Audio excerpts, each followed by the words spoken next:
world and we know it. This is spinning in the world and we know it. Feel the burn this time. This is spinning in the world and we know it. This is spinning in the world and we know it. This is spinning in the world and we know it. It's absolutely fine.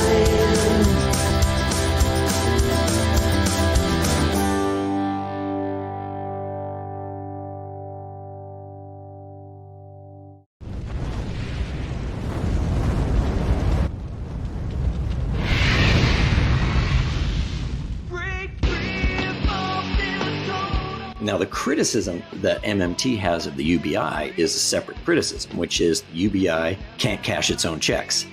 You know, it's kind of funny that these people that want to get rid of capitalism, their solution is to give everybody a bunch of money so they can buy stuff from the capitalists. So let's just imagine that you can do a UBI that pays everybody $30,000, whatever, blah, blah, blah. Well, what do you do if there's still people who want jobs and there aren't enough jobs?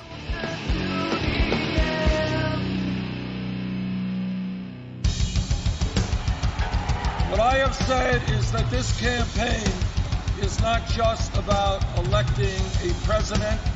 It is about making a political revolution. MMT. Taking money from our children and borrowing from China. People are dying. Is the program so critical it's worth borrowing money from China to pay for it? And if not, I'll get rid of it. Stop lying!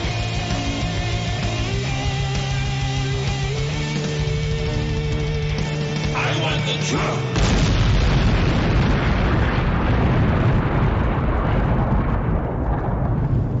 Now let's see if we can avoid the apocalypse altogether. Here's another episode of Macro and Cheese with your host, Steve Grumbine. And yes, this is Steve Grumbine with Macro and Cheese.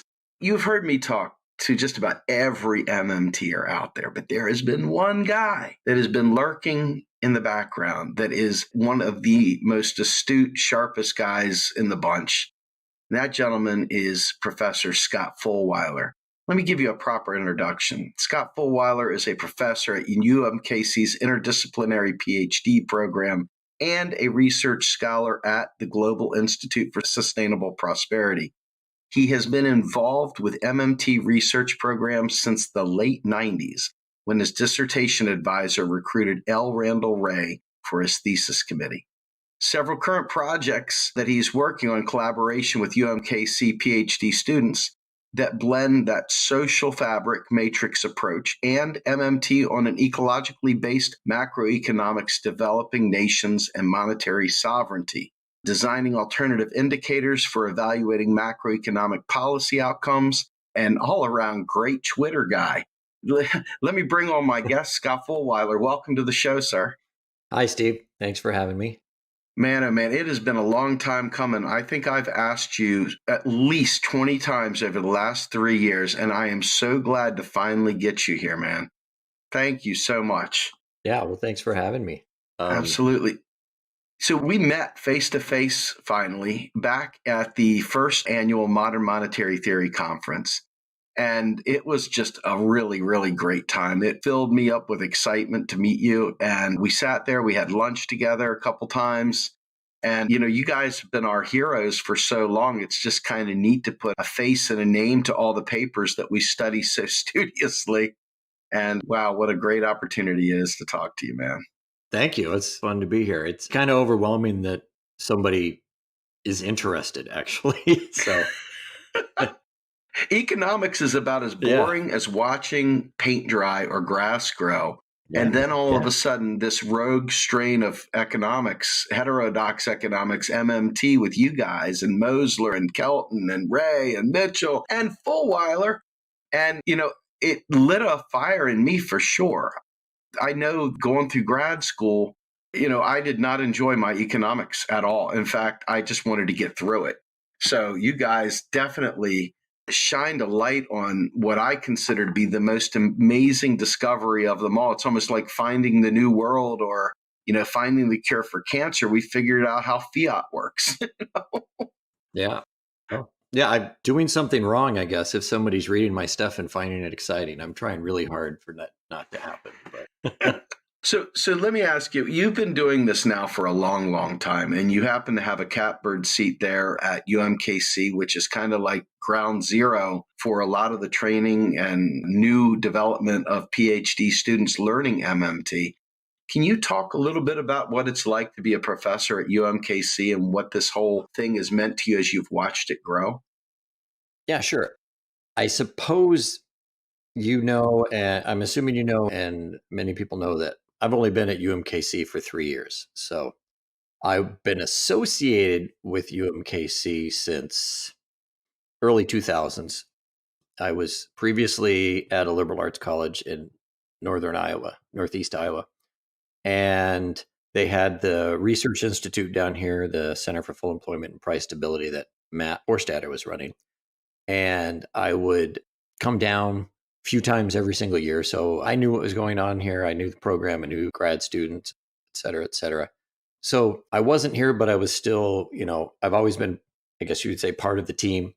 And then 2016, I guess it was 2015, 16, Randy retired from UMKC, went to Bard and Levy Institute.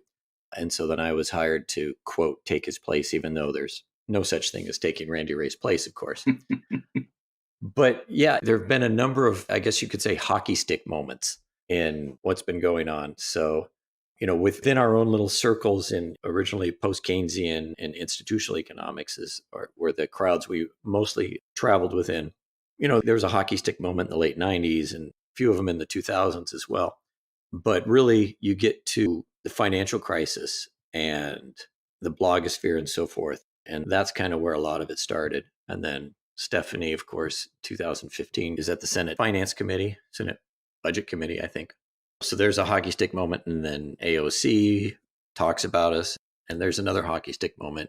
So yeah, what's it like? It's a bit surreal. I think the thing that has been the most interesting, or I don't know if surprising is the word, but it's been the most interesting thing to just sit back and watch. It'd be easier if the work I was doing with my colleagues wasn't as involved, but to see this sort of self-reinforcing, to see this sort of positive feedback loop happening, that AOC talks about us, and then somebody in the media says, hey, AOC talked about them. And then somebody else in the media says, AOC talked about them. And you get a few months later, and it's just, they create their own tornado of momentum in many ways. It's just been really, we don't even have to do anything. They'll just all go nuts about us, positive and negative. And we just kind of sit there, and watch it sometimes, just amazed that how much mileage they can get off of us without ever actually reading anything we've written either. They just read what somebody else has written about us and write that. So it's been really interesting to see this take off. It's been frustrating to see a narrative take off that has really nothing to do with what we're talking about, and to see how difficult it is to combat that narrative, I guess I would say. But all in all, I mean, we're almost at a stage where, I don't want to say this and jinx us or anything, but some people have said things like no news is bad news kind of thing, or no press is bad press, etc. I think where you're going is it's interesting to see the popular interest in MMT, whereas you were in a hole before, and now all of a sudden, wham, somebody cracked open the ceiling and it's just blowing up. Yeah. Well, it's interesting too, because you're right. We were in a hole, but at the same time, it's a heterodox economics hole. At the same time, what we now call MMT always had more going on than that. And for instance, you probably know about, Argentina's Hay Face program, the jobs program that was basically a guy at the labor ministry there, Daniel Koster, saw some of the research, Randy, Bill Mitchell, Warren, Stephanie, et cetera, and Pavlina, and decided to try and put together a program. He ended up being the driving force behind that program. And it was really, he got the idea from MMT. So this is back in 2001. So we've always had some things going on the side, right? I mean, we've had attention always from the financial community in some ways, thanks to Warren. And then you look at the program here at UMKC, early 2000s, mid 2000s was huge for the number of faculty they have. It's just unheard of to have a program as, 100 graduate students, 150 graduate students Wow. from all over the world. We're talking early mid 2000s, Eric Tamoin from France and a number of people from Latin America and various places. I know I'm leaving all kinds of people out, but so there's always things going on here. In the mid 2000s, this was a place that, heterodox economists would take their sabbatical here. So we've always had stuff going on. Obviously, it's at different scale now than it ever was. Absolutely. So I want to try and dig into a few things. Obviously, I watch social media and I see Twitter, and we're always looking for every little nugget. Wherever MMT sticks its head out, we try and find it, either good or bad. Good, we want to lift it. Bad, we want to debunk it. And I'm watching you and Stephanie and Rohan and some of the others, Nathan, and you guys are knee deep in the fight as folks like Jared Bernstein and, more importantly, like Paul Krugman. And then you've got Simon Wren Lewis and others, Medway and on and on. All these people pop their head out of the clouds. Tim Worstall, who you've taken on several times. I mean, these people, they don't have any interest whatsoever in actually understanding MMT, but they take an incredible amount of time, as you've stated, to critique MMT. And it's not even MMT they're critiquing. It's like some fantasy that they've come up with that they're actually talking about. What is it like to work so hard at something so vital and to have so little regard given to you by the Orthodox world or just academia in general? That just has got to be frustrating. It's such well-worn territory. It happened from the start, really. Again, you look at Randy's book in 1998. There's a debate. I still remember it. I think Randy and others have probably talked to you about, the listserv that they all sort of met on in the mid 1990s. So after Randy's book comes out in late 1998, The Understanding Modern Money, there's a debate going on there about whether Randy's book, whether he's reversed his view on bank money, right? They're accusing him basically of going, back to the money multiplier view, right? And Randy's like, no, I haven't, quoting from his book, blah, blah, blah, right? Because Randy was a big endogenous money guy. He was one of the main figures in that in the late 80s, early mid 90s. But they just would not have it. And that has happened continuously. I mean, it doesn't matter how many, you go down that literature on credit money, and you can't go through that without picking out dozens of articles by the people who, we now call MMT. But you will see that everywhere. In some of the critiques by heterodox economists, some of them, the most recently written ones that everybody, who's watching this stuff is seeing, are saying, MMT is rejecting credit money. And it's sort of like, my God, what have I been writing all my career if I'm rejecting credit money? So, yeah, it's come with the territory. The interesting thing is how, at least in the heterodox world, is how all of those critiques have never been able to stick, in the sense that, there's a faction of people in the heterodox economics world that doesn't like us, never liked us, it likes to write these sorts of things and never really understood either. There's a faction of those folks that have always done that, but they've never mattered to where MMT has gone, which has been kind of interesting, right? And even Krugman and so forth does the same things, and he hasn't really, I guess within the mainstream, he's affected the interpretation of MMT, but, and he likes to say things like, well, they'll just move the goalposts and so forth. It's like, well, MMT is a framework. MMT is a framework that has nuance to it, right? And it has a number of moving parts. And if you're used to supply and demand, or, your undergraduate econ textbook kind of things, it might be a bit to put together. I mean, the basics of it are not hard, except the hard part is unlearning, right? But beyond that, there's a lot of moving parts. And we absolutely will never apologize for that. The world's complex. Absolutely. It's funny you say that. And this is great that you brought this up. I wasn't even thinking about going here, but this is phenomenal. As a grad student, an MBA grad student, I had to go through several seminars, if you will, deep dives into economics, macro and micro. And like I said, I was bored to tears, but I still went through it and I got good grades and I came out the other side. And I was under every false notion known to mankind. I started with the whole fractional reserve idea. I went into the idea that if we print more money, we're going to end up with inflation, hyperinflation. And I went through all these machinations of every single thing that MMT literally labors through to debunk and say it just has no basis of reality.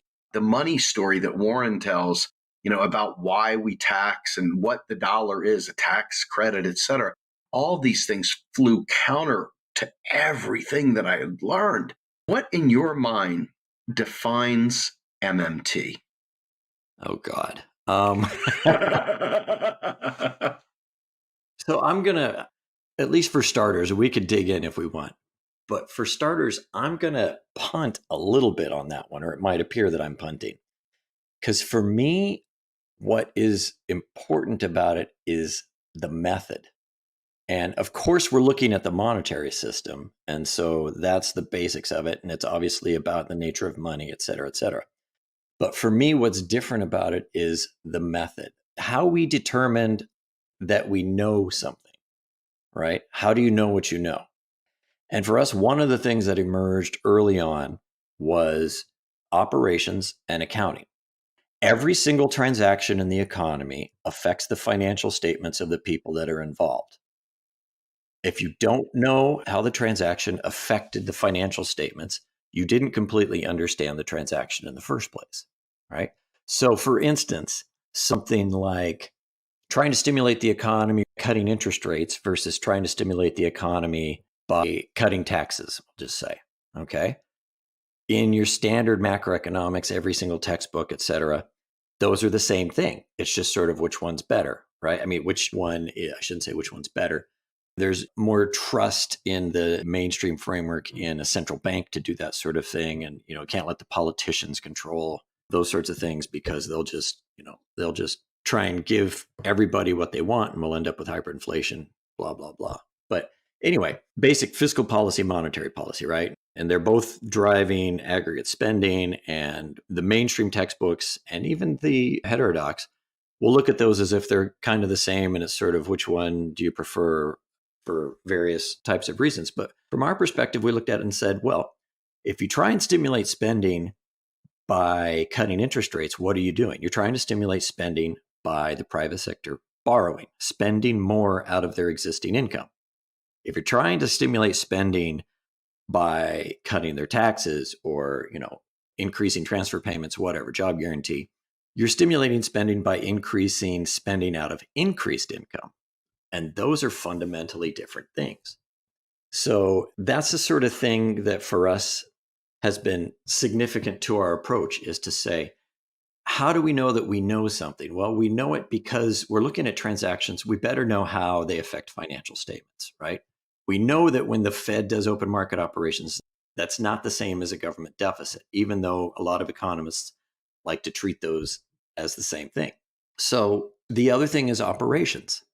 There's a way that the Fed is attempting to hit its interest rate target. And there's all kinds of central bank literature on this and primary sources.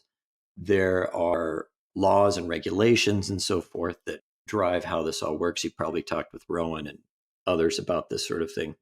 So how do we know that we know? This comes from my background in institutionalism.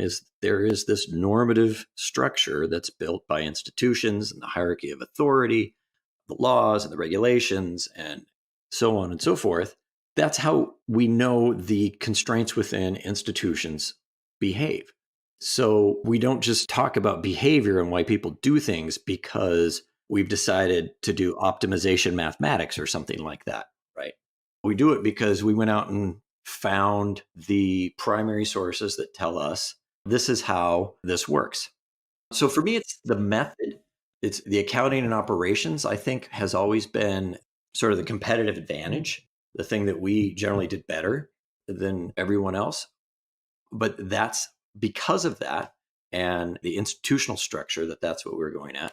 We then put together this framework that money is something that is created legally within a hierarchy of authority. It is not something that the private sector creates and the government has to borrow from the private sector, so on and so forth. So for me, that's the basic. Now, if we want to talk about various details of that, we can. Oh, let me say this. And I said this at the MMT conference 2018. If I were going to look at, say, Randy Ray's book, 1998, and say, what's the basic thing, at least in terms of building a macroeconomic framework? There's a lot of history there and so forth. But what's the thing that comes out of that book for me that heterodox economists almost never grasped and is so fundamental? There were three things. The first one is that monetary policy, central bank, is about interest rates, not the money supply. Okay, central bank cannot directly target the monetary base, basically. There is a way they can do it if they set interest rate reserves equal to the interest rate target. That's kind of a technical thing, but at any rate, the standard way that everybody thinks about it, it was about interest rates, whereas everybody was thinking about it in terms of money supply. Now everybody thinks about it in terms of interest rates, so we were ahead there, or Randy was, and the others. So the first one is central banking is about interest rates, not money, in quotes. The second one is government deficits are about money, not about interest rates, right? And normally when you hear people talk about government deficits, they think about the crowding out framework, right? The government has to borrow money, and so that's going to push interest rates up, et cetera, et cetera. And the issue was, no, the central bank is setting the interest rate, right? The government deficit is creating, quote, money. And there's a thing I need to add on there too, but let me go to the third point. The third point was you have a choice. Involuntary unemployment buffer stock or an employed buffer stock. That's an inherent choice. That's basically the only two choices in the world that you have for how to deal with the people that don't end up with jobs. So those are three things, and those are three completely revolutionary things. The first one isn't nearly as revolutionary anymore. Most everyone believes that now. The other two are still revolutionary. So those would be the three things that pop out of that. In terms of a basic framework, there's so much more going on. I mean, interdisciplinarity and so on and so forth. But if I was going to hit the basics for me, those would be the three that come out of that. Let me stop you there. I am so blown away by one thing. Mind you, I'm always looking for nuggets of gold, but the way you described the Federal Reserve, if you will, monetary policy being about interest rates and fiscal policy being about money, that was a revolutionary moment for me. That is just very concise and clean and easy to grasp. I really appreciate that immensely. You're ahead of like 90% of the people that think that they've read that book. Well, I have read that book. And not only have I read that book, but I listen to you guys religiously. And the way that you said that just about cut off 5 minutes of talking I have to do all the time. You just gave me the 1 minute. So that's the bumper sticker, man. Yeah. And the other thing that I want to touch on, because you touched on it earlier in Jefes and the Argentina job program and the idea of an employed buffer stock of labor. You know, obviously the Green New Deal has come around and in terms of getting some popularity and some understanding and some energy behind it, backed by obviously some of the most popular politicians on the planet, being Bernie Sanders, Alexandria Ocasio Cortez, and of course backed firmly by the MMT scholars and activists. What I would like to understand maybe is for the people that are wrapped up in this concept of a UBI, they have really been able to effectively target people that just aren't paying attention. But there is a huge reason why a UBI versus a job guarantee is really core to MMT. I mean, I know there are different ways of fulfilling, if you will, the public purpose, but MMT is revolutionary in that it is advancing an employed buffer stock of people. That's the goal. And that's part of the Green New Deal. Cornerstone of the Green New Deal framework is a job guarantee. What separates a job guarantee from a universal basic income? Why should our activists and voters and other people that are trying to dig into these issues, why should they get on board with a job guarantee versus a UBI? Okay. So, as I always do, I'm going to throw a bunch of nuance here and make it look like I'm moving the goalpost, just partly to confuse people because I like that. But no, I'm kidding. So, first off, in terms of just the basic economics of it, I don't see a UBI and a job guarantee as competing because they're doing different things. Okay. So it's either an unemployed buffer stock of workers or an employed buffer stock of workers. Those are your two choices. UBI isn't one of those choices. So, first off, so I'm reminded, since you talked about going to an MBA program, I've told some people this before, but I remember seeing a tweet from somebody many, many years ago. And on the tweet, the guy had a picture of two books. One of the books was called What They Teach You at Harvard Business School. And the other book was called What They Don't Teach You at Harvard Business School. And the line of the tweet was, these two books contain all the knowledge of the known universe, which I thought was pretty good. But anyway, so there are two choices, right? There is a buffer stock of the employed and there's a buffer stock of the unemployed. Those are the only two choices. That's the known universe of choices there, right? So the issue with I'll hit the UBI here in a second, but the issue with the job guarantee versus the unemployed buffer stock is that it's a coincidence if the private sector creates enough jobs for everybody that wants one. It's a coincidence because the private sector isn't about jobs, it's about profitability. They have a survival constraint, which is a financial one. At some point, they always have to worry about their financial constraint, and they have to stop being concerned about how many jobs they're creating if they were concerned about how many jobs they're creating in the first place. But at some point, because they have a financial constraint, they have to worry about the financial constraint more. And there's nothing wrong with that per se. That's the design, right? At least, from sort of an abstract picture there. So that's just the world we live in. And so it will always be a coincidence if the number of jobs created is enough for the number of people that want jobs. And it's really dumb to do employment policy based on a coincidence, it would seem to me, right? That your macroeconomic policy succeeds on a coincidence, not because you're good at macroeconomic policy. So the thing there is that the history is that the private sector hasn't created enough jobs for all the people that want jobs. Now, right now, the time that we're in for about the last year, I think, is the first time that the number of people officially unemployed are less than the number of jobs being advertised as available. So here we are in kind of a first. However, that doesn't look at geography, of where the jobs are versus where the people are that want jobs, skill breakdown, et cetera, et cetera. But it also doesn't count the fact that there's a lot of people who aren't officially unemployed that would like to work. So it's, 2 or 3 times as many people we've found. So you got that going. But then the second thing is, because a job guarantee replaces involuntary unemployment, that means that it's not competing, at least in the economic sense, with other macroeconomic policies for stimulating the economy, right? So what I like to say is, no matter what macroeconomic policy you prefer to bring the economy to, what we normally would call full employment, right? But which means you end up still with a bunch of people without jobs. No matter how low you think unemployment should go, et cetera, however much stimulus you want, UBI, whatever, you still have that choice that you have to make for whoever is left over of involuntary unemployed buffer stock or employed. So let's just imagine that you can do a UBI that pays everybody $30,000, whatever, blah, blah, blah. Well, what do you do if there's still people who want jobs and there aren't enough jobs? Because it could happen, right? I mean, absolutely. Right? So they still have to answer that question, right? Now, the criticism that MMT has of the UBI is a separate criticism, which is the UBI can't cash its own checks. It's kind of funny that these people that want to get rid of capitalism, their solution is to give everybody a bunch of money so they can buy stuff from the capitalists. Right. And that they expect then that the capitalists will keep voting for that solution, right, over time to especially in the age of Citizens United, right, where they can kind of control campaign contributions and so forth. And because what I like to say is, the capitalists have been pretty happy to just lend to us the last 40 years. They don't need to give us money.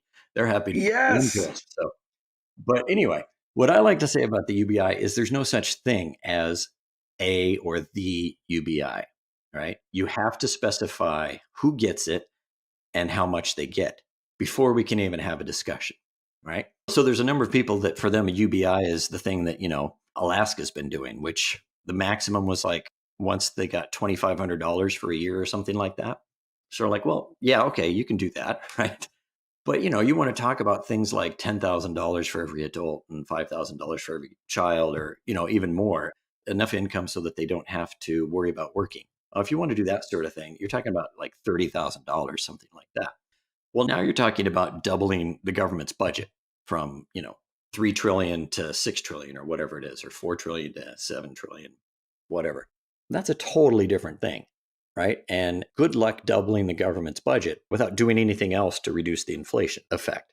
So that's kind of what we mean by they can't cash their own checks, right? That they're giving everybody that people can actually make the choice not to engage in the labor market.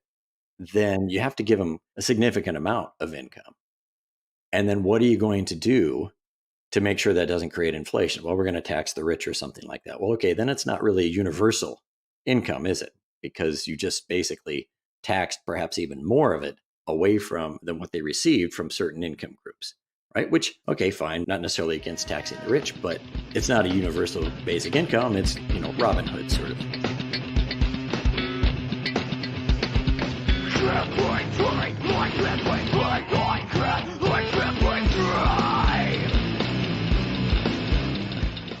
You are listening to Macro and Cheese, a podcast brought to you by Real Progressives, a nonprofit organization dedicated to teaching the masses about MMT, or modern monetary theory.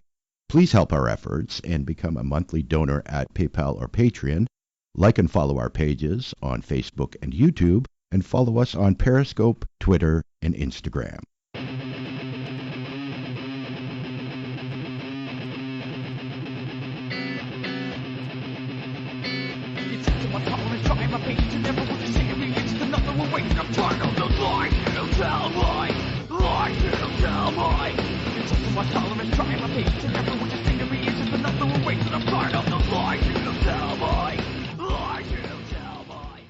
Let me ask you a question on that. So, I look back and Milton Friedman had the negative income tax, and he said the only thing wrong with capitalism basically is we need more capitalism. So let's go ahead and sprinkle some money on the problem.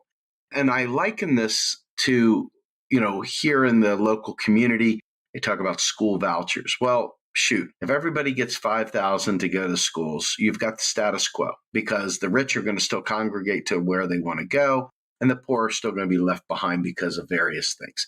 What you're really looking for is the real resource itself that comes out of that spending.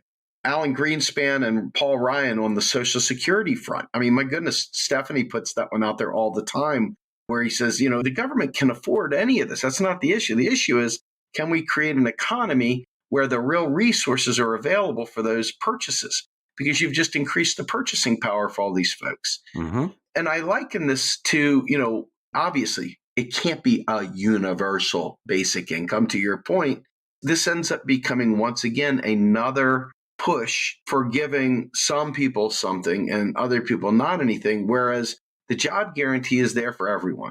If you want to get on it, you're free to get on it. If you want to get off of it and there's another job for you, you're free to get off of it. There's no force here.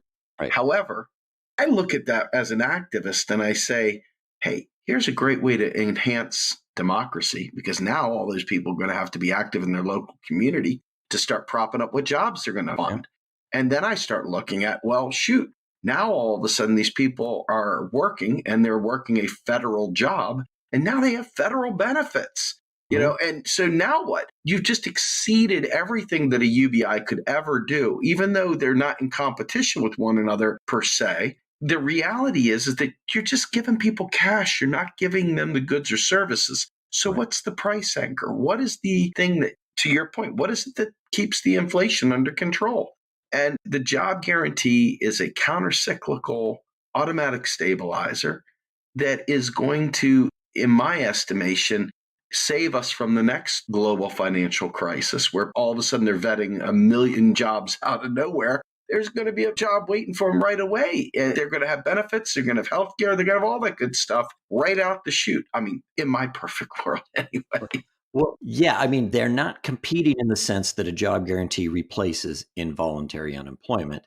And they're not competing in the sense that no matter what macro policy you prefer, you can add a job guarantee to it, because if you don't, what you've done is added involuntary unemployment to it, right? And some macro policy ideas are better than others in the sense that some of them will result in a lot fewer people that would be left over that would have to take a job guarantee job or be involuntary employment. Some of them would have more, right?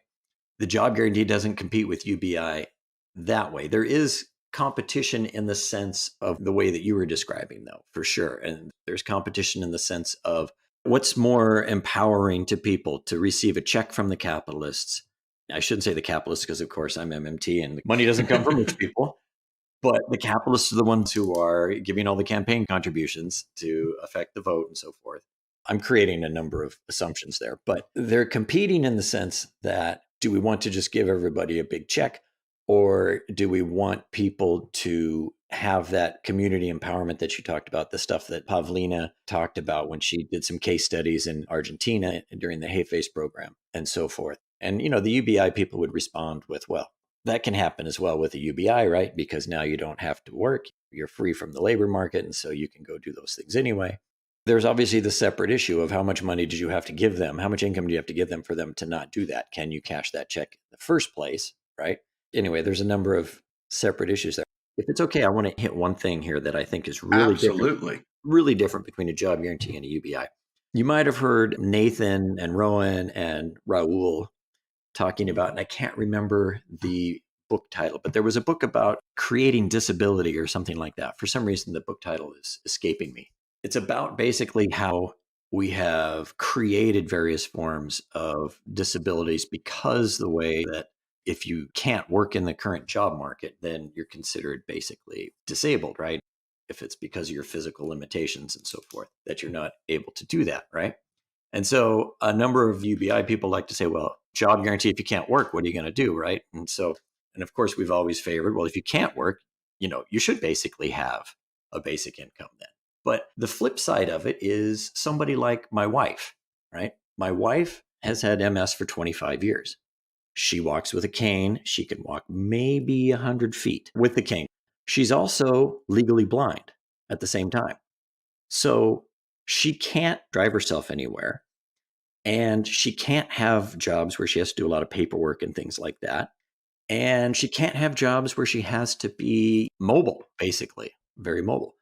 But she has a master's in social work. She's worked in a maximum security prison. She's worked in women's shelters, being a child advocate. She's done alcohol and substance abuse counseling. She's done all kinds of stuff. She's got tons of experience.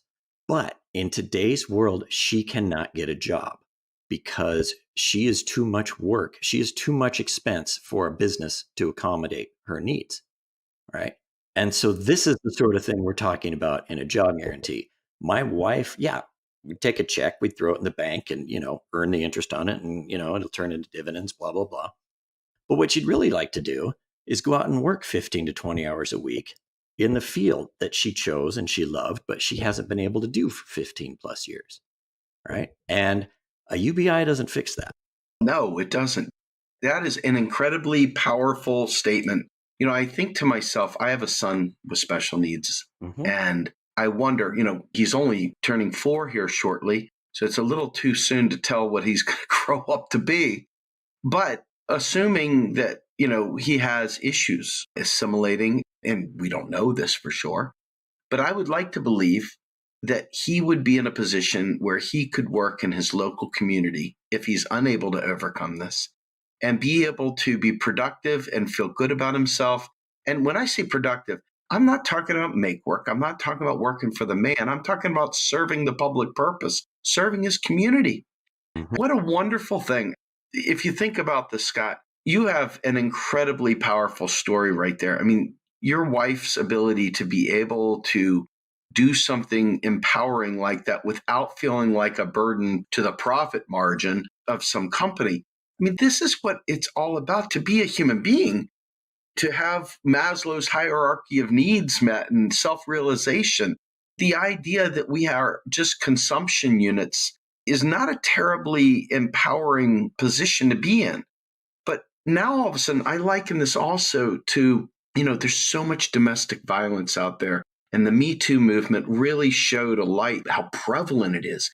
Imagine a woman that has been abused and in a terrible marriage, trapped and afraid to speak out, has the opportunity for a job guarantee where she's not only getting a living wage, but she's got the living benefits package, and she can pick up and leave and go to any place in the country and the next day have a job waiting for her, period. No, let me fill out 5 forms, go through an employment check. You've got a guaranteed job. A job is a right. That is a very, very empowering thing right there that every feminist, every single humanist, every single progressive should be firmly behind, because this is not about just trying to shame laziness or something. This is about empowering communities to once again come together and bring about that making America great, maybe for the first time kind of thing. I love that.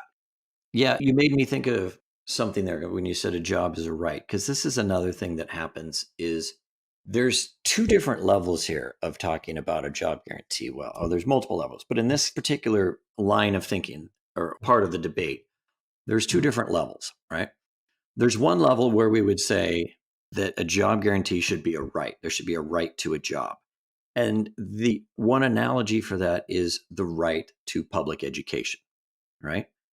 Nobody disagrees, I don't think, that everybody has a right to public education, right? Nobody disagrees with that. We have all kinds of disputes about how to pull it off, right?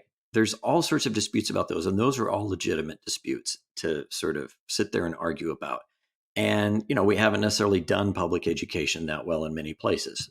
And the job guarantee is, the analogy there is nobody should dispute that everybody has the right to a job, especially in a world where if there were enough jobs without a job guarantee, it would be a coincidence, right? That's the world we live in. So there should be a right to a job. We can have all kinds of disputes about how to pull that off. We can have all kinds of debates, and those are legitimate. But the problem is most of the people that I hear disagreeing with the job guarantee, leveraging that idea of whether or not they're going to support a right to a job with a question like, well, but, if you're a bad worker on the job guarantee, can you be fired? Right? Mm-hmm. Questions like that, it's just ridiculous, right? I won't support a right to a job unless, it's like saying I won't support public education unless you tell me whether or not individual schools can expel students, right? I mean, it's like the dumbest thing ever. But that's basically the level of internal inconsistency that we're dealing with. And this is the way it's always been for MMT, right? There's nuance, there's a lot of moving parts. And the vast majority of people that end up on the critique side have never absorbed those various moving parts. Now, I'd love to see some sort of psychological analysis of why people end up agreeing or disagreeing, because it's not about intelligence whatsoever. There's all kinds of super smart people that do not agree with us at all. And there's all kinds of people who, have never picked up an economics book who sort of like figure it out, right? It doesn't mean they're not smart. I shouldn't sort of make that analogy, but there's a number of people that come at this, without having any background, that grasp what we're talking about more quickly than the people that have a ton of expertise in the area. So I'd love to sort of see somebody sit down and try and figure out what the common denominators are. It's interesting you say that. And I want to take a stab at this. I got the opportunity to interview Mark Blythe, who is, from outward appearances, would seem like a fellow traveler, but he's not. And he had some, what I consider to be cynical views of the political system, which I think all of us share. But the difference I feel like between an MMT accepting individual and an MMT not accepting individual is the concept of cynicism. It's almost akin to what you see with conservatives and what I would consider progressives, in the sense that you see a lot of fear-based protections, fear of change, fear of a host of things on the conservative side. And you see more openness to change on the more progressive side. When it comes to people that I've encountered that are typically against MMT or start off from a position of rigid, that is not true kind of thing, they tend to be more fearful of the idea of a government monopoly on the creation of money. They tend to be more fearful of what happens if the government collapses, my God, what's going to happen to my money?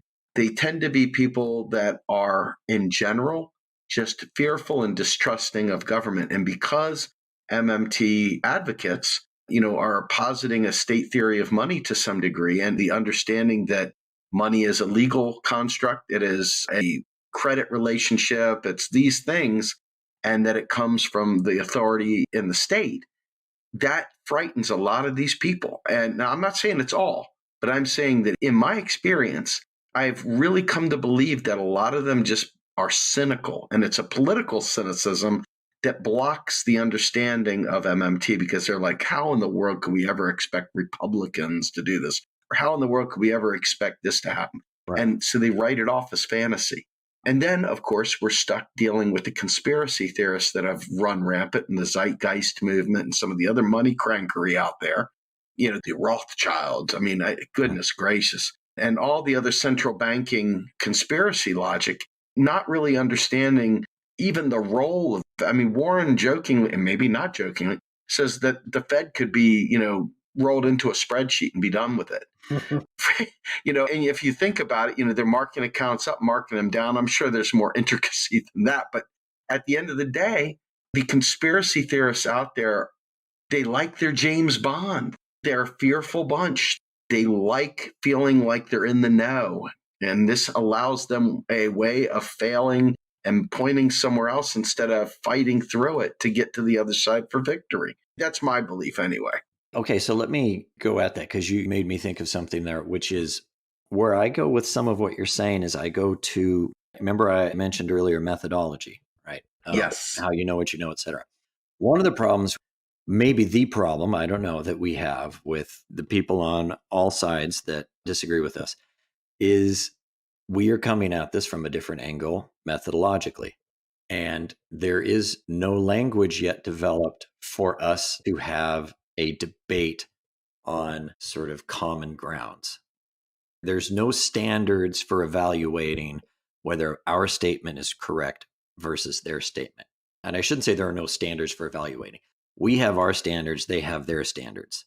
And so we all haven't figured out a way to sort of have that conversation, because we basically, part of the whole issue here is we reject their standards. Right. So from our perspective, we can argue within their framework and within ours, and they can only argue within theirs. So there's a difference there. Are you saying we're bilingual? Anyway, and I'm exaggerating a bit, but even with the heterodox economists, there has been that feeling of this common ground to just have this discussion in the first place, right?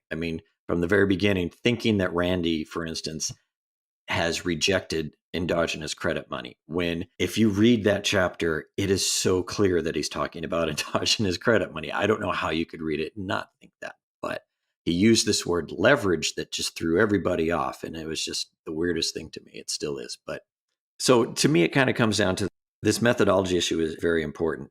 One other thing I just want to hit, because when I talked about the three things that are important, or that I shouldn't say the only three things that are important, but in terms of the overarching framework, three things that come out of Randy's book, right? Fiscal policy is about money, monetary policy is about interest rates, et cetera. Since this crude view of MMT is that MMT equals printing money, it's worth going back to what Randy put in that first book and what Warren and everybody else was talking about back then, Matt and Bill and Stephanie and Paulina, which is, if you go read the literature from the 90s, they're very explicit. They say all government deficits are printing money, right? And this is where this language of horizontal money and vertical money comes in. And those terms threw people off as well. So we don't really use that anymore. But the vertical money was basically the government deficit, right? So that was called, say, quote, money, because the government deficit was creating effectively net financial assets for the private sector. And then the central bank had a decision about, I shouldn't say the central bank, but there was a decision about how you're going to set the interest rate target, right? Is the government going to issue bonds? The central bank can issue bonds. You're going to pay interest on reserves, et cetera, et cetera. But they're very explicit. All government deficits are money creation. So if you go back and you look and you see that all government deficits are money creation, then you can't write an article about MMT that says MMT wants to print money and not sell bonds, right? Because the early literature is very clear. All government deficits are money creation. It doesn't matter if we sell bonds or not, right? We can keep selling bonds. It won't have any more or less effect than if we do what everybody else calls printing money. It's the same thing, right? So all these people that want to say MMT promotes printing money, no, MMT promotes not worrying about the deficit per se as a number, worrying about the state of the economy and not worrying about how you're financing the government deficit, because that doesn't really matter. If you think it matters and you want to keep selling bonds when you run a deficit, fine. It doesn't matter. We don't care. That's not the thing that matters. But you look at the heterodox critics and the neoclassical critics and everybody else, they look at it through that standard lens of, if you don't sell a bond and you run a deficit, you're adding jet fuel to that deficit. And MMT has always rejected that.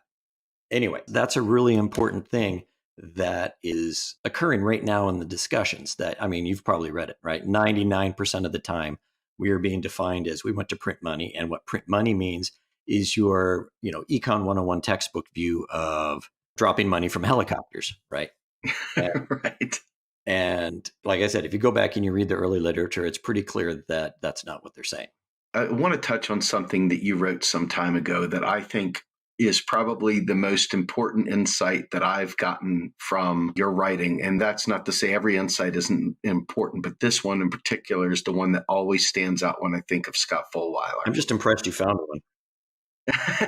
Well, no, this is a powerful one. And others may say it may be universal amongst development team and other academics, but you wrote it. And that was getting rid of the concept of an arbitrary budget constraint and going to an inflation constraint. And the idea of expanding our understanding of what that means, it was a very, very powerful article. And for those of you who are interested in looking it up, please go to New Economic Perspectives. It's out there.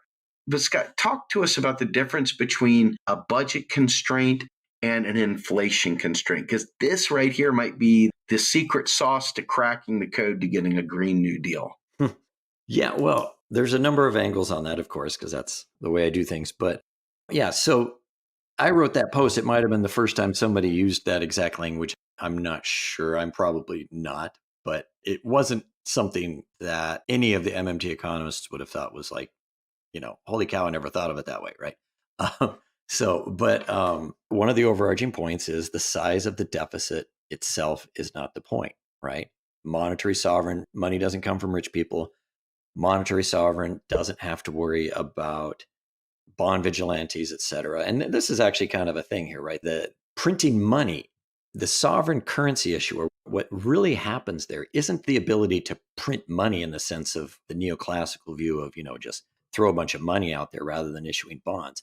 The thing that really matters is the ability to, we're talking about Republicans, raise that military budget and issue those treasury bills and have those basically not be subject to bond vigilantes because the Fed's target rate anchors it, right? That the interest rate is a policy variable. Interest rate is not something that China sets or something like that for US government treasuries.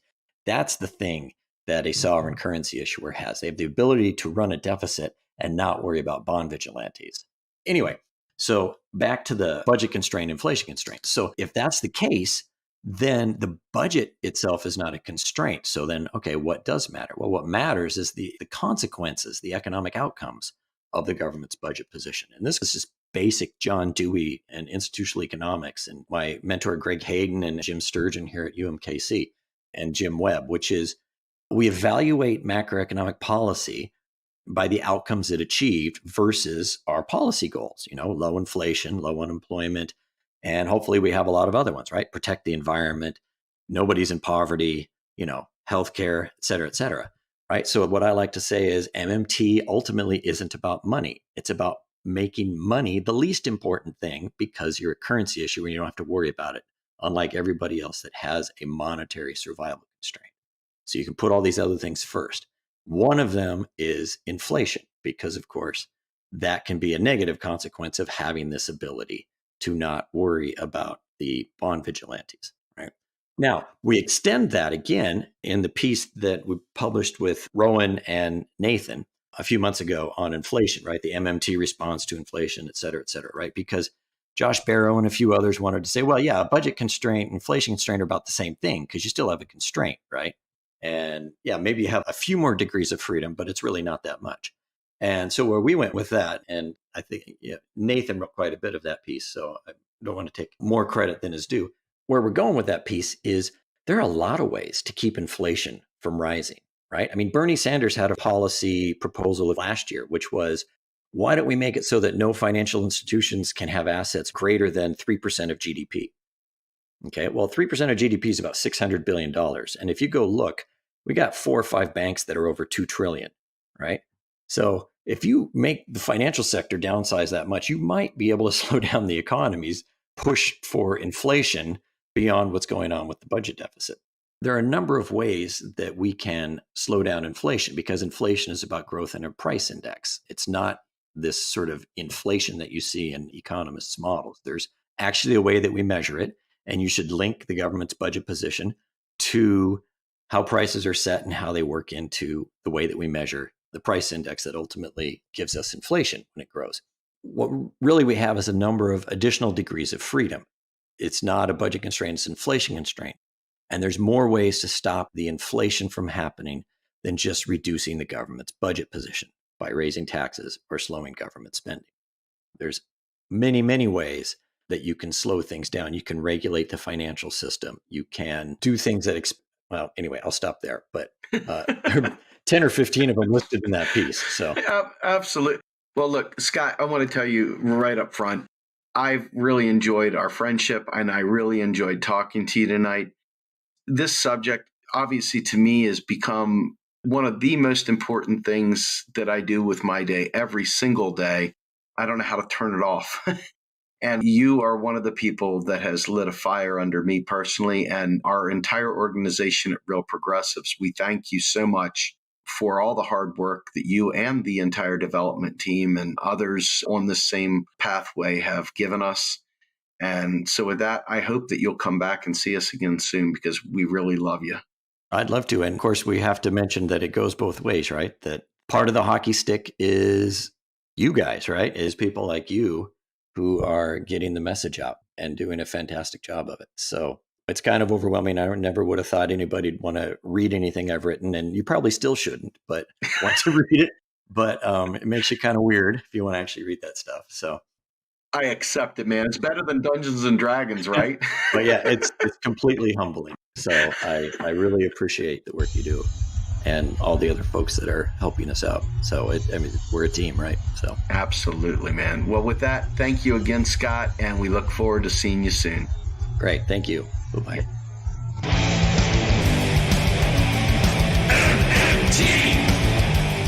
Macro and Cheese is produced by Andy Kennedy.